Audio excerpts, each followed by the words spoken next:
hold out your right hand. Okay, I'm going to hand it to you this way. This one. There's a few ways to solve the Rubik's Cube. One, by luck. 2, you can throw it on the ground. Right?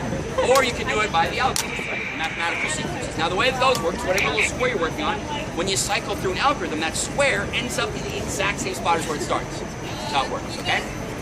Keep my eyes on the outside, you're going to be honest, right?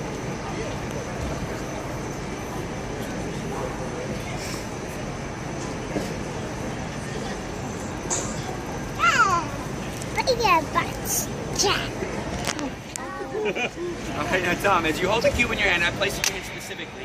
You can tell on the top is the logo, right? Still there? Okay.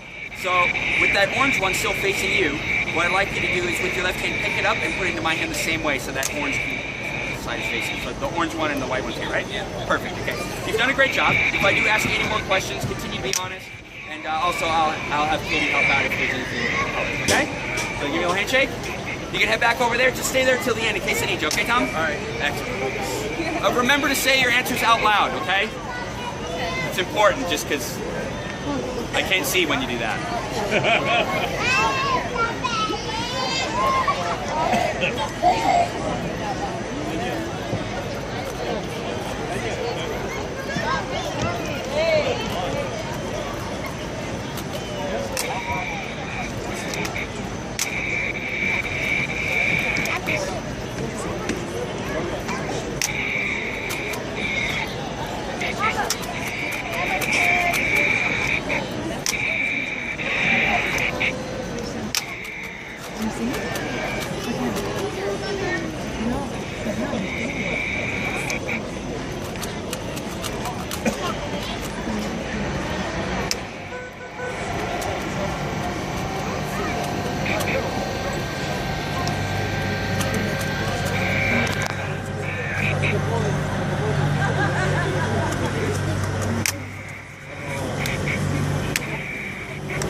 Time's up.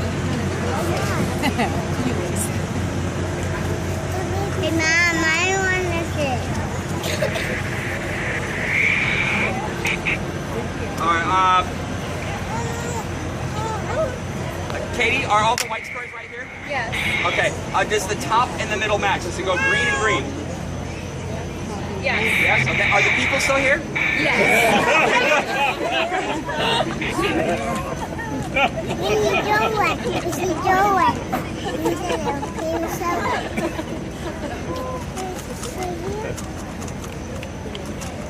Whoops. Careful. William, guys, sit down up, buddy. Whoops. And you said right-handed, correct, Tom? Yes. He's gone. Oh.